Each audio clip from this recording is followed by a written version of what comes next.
Welcome to learners valley class 9। हम अपना next chapter start करने लगे हैं और चैप्टर का नाम है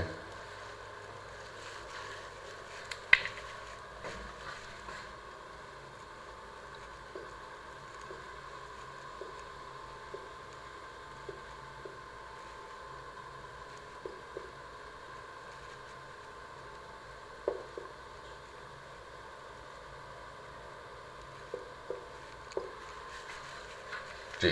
देख सकते हैं आप लोग, चैप्टर का नाम है अलजेब्राइक फैक्टराइजेशन।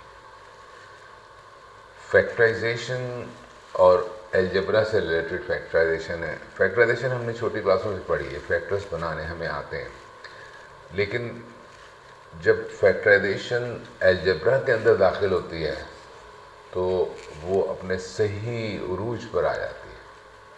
वहाँ पर हमें पता चलता है कि फैक्टराइजेशन इज़ ए प्रोसेस। इससे पहले जो हमने फैक्टराइजेशन सीखी वो बहुत ही बेसिक टाइप की। बेसिक से मुराद मेरी क्या है, देखिए, फिलहाल हम अलजेब्रा को हटा के अपने हिस्ट्री में वापस जाते हैं और देखते हैं कि फैक्टराइजेशन क्या चीज़ है।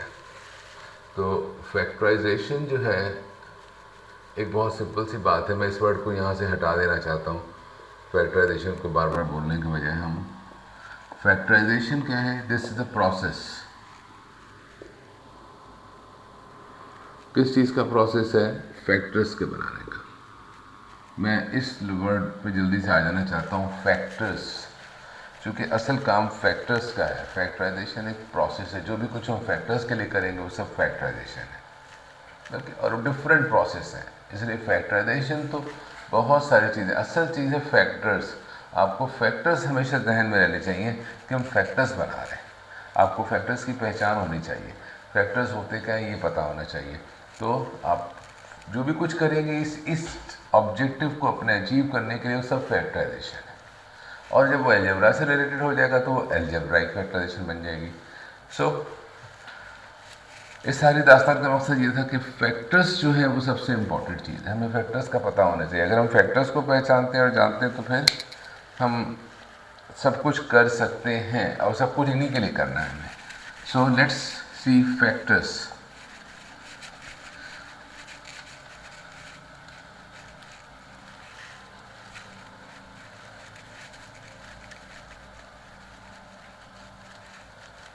अब फैक्टर की जो बारे में बात करें तो आपको हैरान हो जाएंगे कि फैक्टर क्या चीज़ है।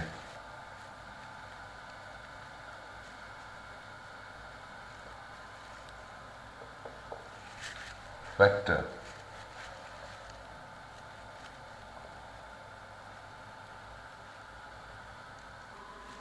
अ नंबर, और इसको फिर अलजेब्रा में जाएंगे तो हम इसे एक्सप्रेशन भी कह सकते हैं। एट द मोमेंट मैं आपके पुराने नॉलेज के ऊपर बेस कर रहा हूँ। A number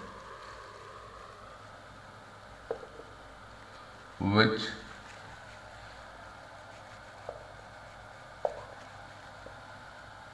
divides the given number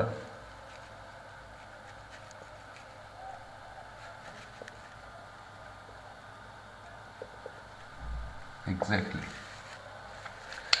exactly से क्या मुराद है मेरी? एग्जैक्टली से मेरी मुराद है ना तो जो डिवाइड का आंसर है वो फ्रैक्शन में आएगा, और ना ही रिमाइंडर ज़ीरो के अलावा कुछ और होगा।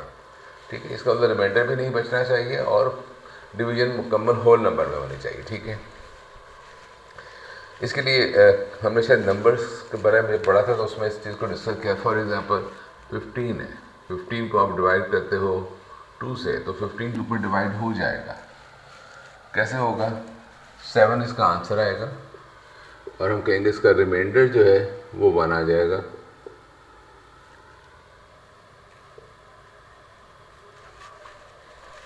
या इसको यूँ भी कह सकते हैं कि 15 को जब आप 2 पर डिवाइड करेंगे तो आंसर आएगा 7.5। ये दोनों शक्लें जो है एग्जैक्ट डिवीजन की नहीं है, ये एग्जैक्टली डिवाइड नहीं हो रहा है 15 2 के ऊपर। क्यों नहीं हो रहा? दो बातों से। एक तो यहाँ रिमाइंडर बच रहा है, और दूसरा यहाँ आंसर डेसिमल में आ रहा है। ठीक है, इस स्टेज के ऊपर अच्छा नहीं लगेगा कि मैं आपको डिवाइड करके दिखाऊँ 15 को 2 से। Okay, so this is not the situation of exact division. तो क्या 2 15 का फैक्टर है? नो। ठीक है, सो 2 इज नॉट अ फैक्टर। मैंने पहले ना से स्टार्ट कर, 2 is not a factor of 15, चूंकि 2 से 15 एग्जैक्टली डिवाइड नहीं हो रहा है। एग्जैक्टली ना डिवाइड होने की दो शक्लें हैं, एक तो रिमाइंडर बच रहा है, दूसरी शक्ल या तो डेसिमल में आंसर आ रहा है। ठीक है, तो लेट्स सी फिर 15 के फैक्टर्स क्या होंगे। एक से ज़्यादा फैक्टर्स हो सकते हैं।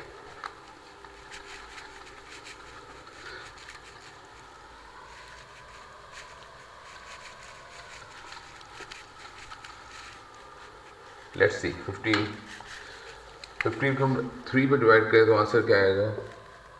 5। 15 को 5 पे डिवाइड करें तो आंसर क्या आएगा? 3। 15 को 1 पे डिवाइड करें तो आंसर क्या आएगा? 15। तो 15 इन 3 नंबर्स के ऊपर एग्जैक्टली डिवाइड हो रहा है। एग्जैक्टली का मतलब ये कि जो डिवीजन का आंसर आ रहा है, क्वोशंट जो आ रहा है वो एक होल नंबर है एग्जैक्टली, और रिमाइंडर भी कुछ नहीं बच रहा। तो ये वो नंबर है जो 15 को कंप्लीटली डिवाइड कर सकते हैं। लिहाजा 15 के फैक्टर्स क्या होंगे? 1 3 5। जब हमने 15 को 1 में डिवाइड किया तो आंसर 15 आया, तो क्या हम 15 को 15 पर डिवाइड नहीं कर सकते? तो आंसर क्या आएगा? 1। तो 15 जो है वो खुद अपना ही फैक्टर हो सकता है। 15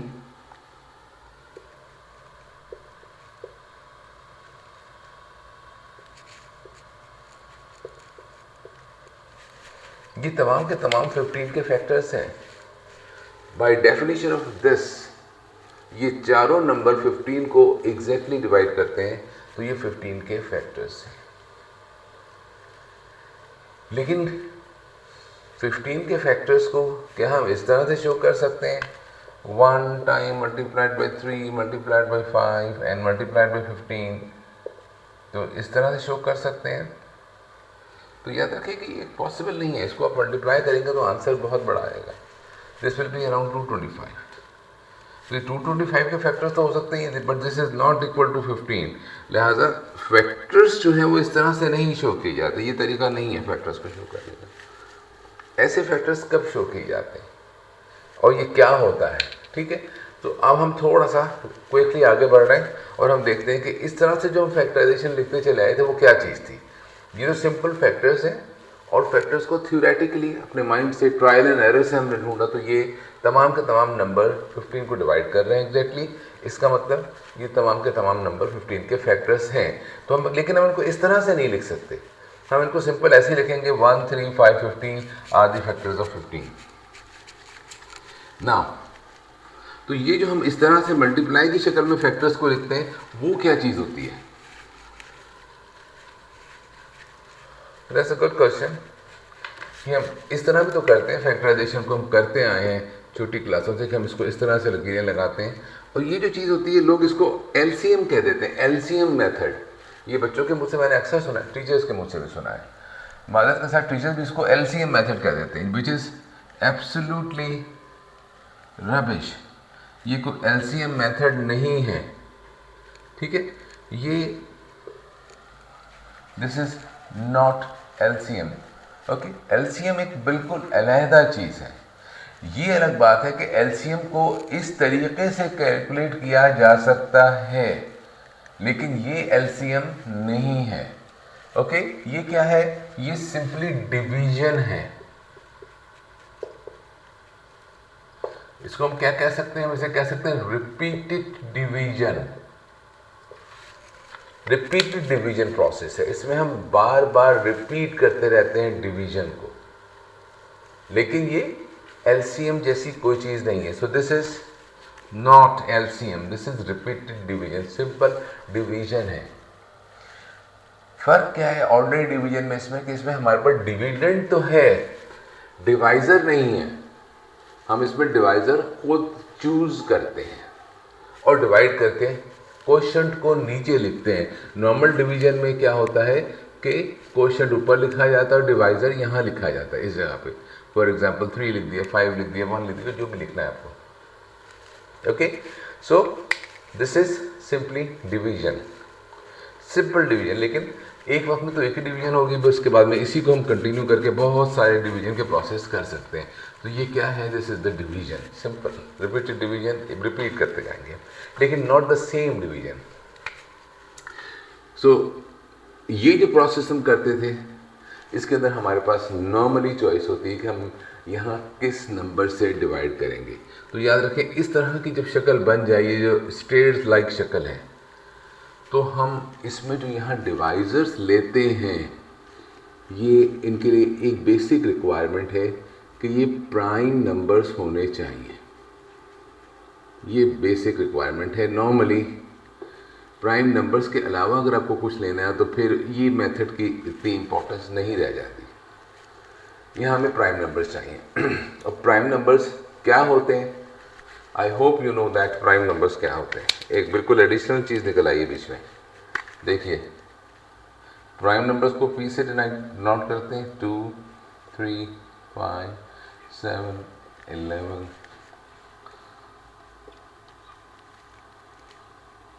एंड सो ऑन। ये बहुत डिटेल के साथ हमने डिस्कस किया है नंबर थ्योरी के अंदर। क्लास 10 के लेसन्स में ये चीज़ें बताई गई हैं कि प्राइम नंबर कैसे बनते हैं, कहाँ से आते हैं, ये प्राइम नंबर है। इसका मतलब यहाँ पर जो हम नंबर्स चूज़ करेंगे डिवाइड करने के लिए, वो इनमें से कोई होना चाहिए। अब कौन सा नंबर चूज़ करेंगे वो हमें मेंटली सोचना पड़ेगा कि कौन सा नंबर है जो इनको इस 15 को एग्जैक्टली डिवाइड कर सकता है। देखिए, और कोशिश करनी है कि छोटे से छोटा नंबर चूज़ करें। मैं 15 को देखता हूँ तो इनमें से 2 नंबर मुझे नज़र आते हैं जो इसको डिवाइड कर सकते हैं, एक 3 और एक 5। 15 3 पे भी डिवाइड हो सकता है, 5 पे भी हो सकता है, इन नंबर्स में से। यकीनन बाकी बड़े नंबर तो नहीं डिवाइड करेंगे।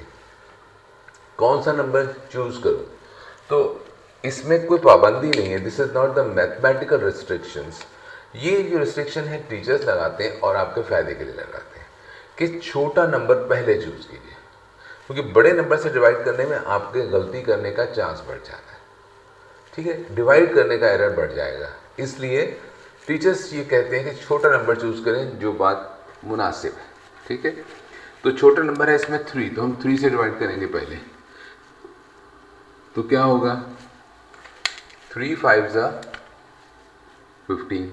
अब तो ये 5 को देखना है हमें, तो 5 इस सीरीज़ में सिर्फ 5 से डिवाइड होगा, तो हमारी डिवीजन इतनी मुश्किल नहीं होगी। खैर ये 15 तो इतना बड़ा नंबर ही नहीं है कि इसके बारे में हम मुश्किल का लफ्ज़ इस्तेमाल करें। और ये आ गया 1। अब 1 तो सिर्फ 1 से डिवाइड हो सकता है, चूँकि प्राइम नंबर में 1 नहीं है तो हमारा प्रोसेस यहाँ कंप्लीट हो जाता है। तो एक्चुअली ये जो प्रोसेस है ये फैक्टर्स बनाने का प्रोसेस है, इसको हम कहते हैं प्राइम फैक्टराइजेशन। लेकिन प्राइम फैक्टराइजेशन यहाँ ख़त्म नहीं होता, इसको हम यूँ लिखते हैं 15 जो है, this is the product of 2 prime number that are 3 and 5। और ये पूरे का पूरा प्रोसेस यहाँ से लेके यहाँ तक ये कहलाता है प्राइम फैक्टराइजेशन।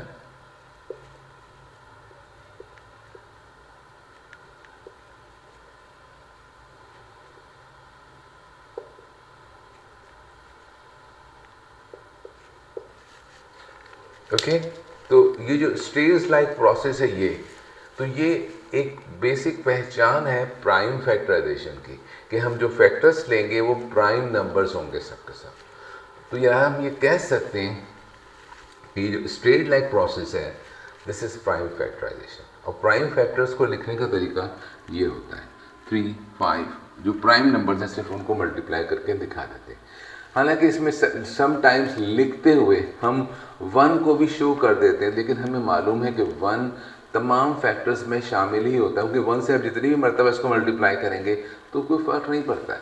1 मल्टीप्लिकेटिव आइडेंटिटी है, लिहाजा वो किसी चीज़ को चेंज नहीं करता।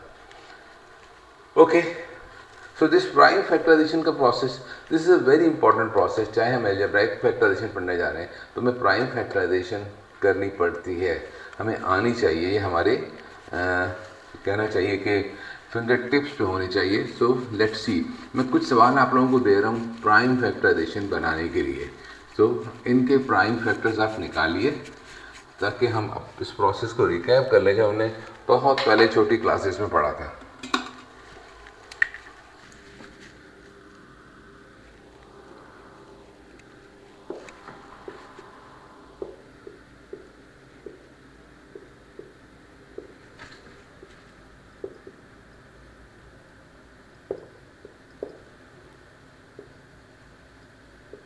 Find the prime factors of number 1,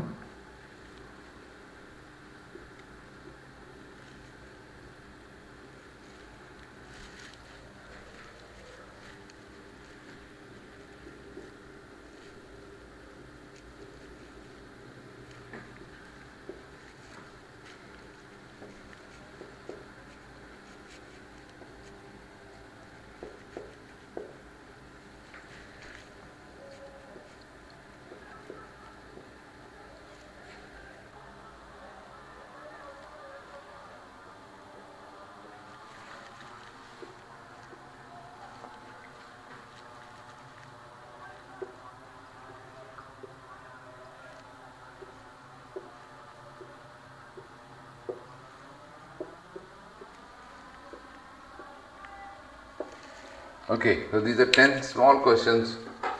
मेरा नहीं ख्याल कि आप लोगों को करने में क्लास 9 के स्टूडेंट्स को उसके अंदर 10 से 15 मिनट से ज़्यादा टाइम नहीं लगना चाहिए एट मोस्ट। कोई मुझसे ज़्यादा स्लो होता शायद वो 15 मिनट लगाएगा, वरना 10 मिनट में इसको कर लेना चाहिए। ठीक है, तो इनको जल्दी से प्रैक्टिस आउट कर लीजिए। हम अपने नेक्स्ट लेसन में अलजेब्राइक फैक्टराइजेशन की तरफ बढ़ेंगे इंशाल्लाह। Okay, till then thank you very much.